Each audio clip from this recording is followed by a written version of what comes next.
Good luck.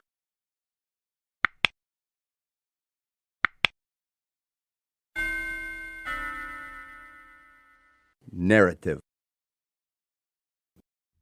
On the 15th of September, 2017, at 10:30 hours, the city of Timbuktu erupted in protests with a common message that they will not rest until terrorism is eradicated from their land.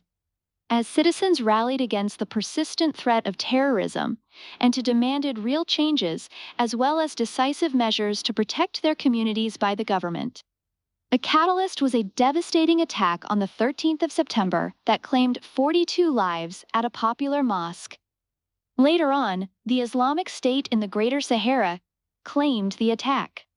The Malian National Police deployed forces to secure vital installations, strategic points, and protesters. They also requested United Nations police assistance to maintain order during the protests. By 1100 hours, 3 UNPOL-formed police units were deployed across the city under the coordination of Colonel Samuel Diallo from Ghana. At 13:15 hours, community leaders, including Mr. Musa Ingam, led protesters toward the governor's residence, demanding decisive action. Colonel Diallo persuaded them to stay put to avoid potential dangers, as terrorists often exploited such situations. Mr. Musa responded that they will not risk the safety of their people and that the government must fulfill their demands, as security forces are also losing their lives due to terrorism. Recalling the attack, Mr. Musa emphasized that the officer operating the mosque's metal detecting gate died while trying to stop the terrorist who blew himself up. The city's chief of police mentioned that police station number 2 received a call from an anonymous caller, warning that a terrorist attack would target a popular mosque in heart of the city. Therefore, the Malian security forces secured the perimeter of the mosque and provided a metal detecting gate at the entrance operated by an officer.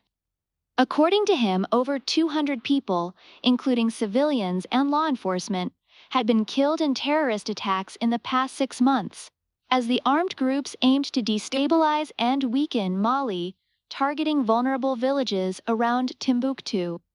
The international community watched closely, offering support ranging from humanitarian aid to military assistance. The following conversation took place between the Chief of Police and Colonel Samuel Diallo.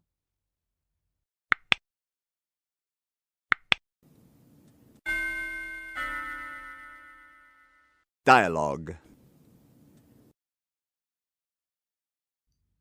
Chief of Police. Good afternoon, Colonel Diallo. I believe we need to discuss about the protests which took place on September 15th. Colonel Diallo. Yes, it was a critical time for all of us. The protesters wanted to move to the governor's residence, which was going to be a great challenge for us. Fortunately, I managed to convince them not to move the protest. That was a great decision on your part. We really appreciate your support. It is my duty, Chief. Anyway, I've spoken with Mr. Musingam, one of the community leaders, who was so cooperative and said that they will not risk the safety of their people. But he emphasized that their demands must be fulfilled by the government. Did he mention anything else that we should inform the governor about? He said that both civilians and security forces are losing their lives because of terrorism. He also mentioned that he witnessed the attack on the big mosque in the city center, where many civilians lost their lives, including one officer, while many others were injured. Yes, that is correct. We lost an officer during that attack. It was a chaotic and tragic scene. I'm really sorry for that. Do you have any other information concerning this incident?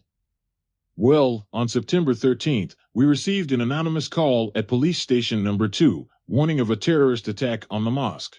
We deployed security forces to secure the perimeter of the mosque and provided a metal detecting gate at the entrance operated by an officer.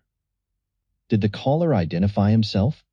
No, he didn't, and we couldn't trace the call. What happened next?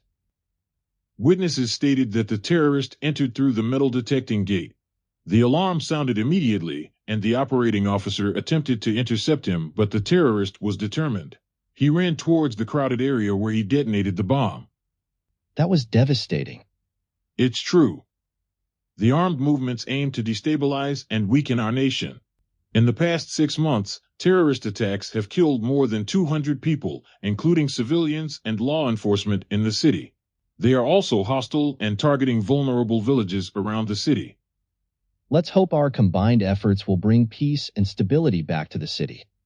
Thank you, Colonel. We are doing everything we can to improve security and prevent such attacks in the future. We'll also continue to work closely. Absolutely. Have a good day, Chief.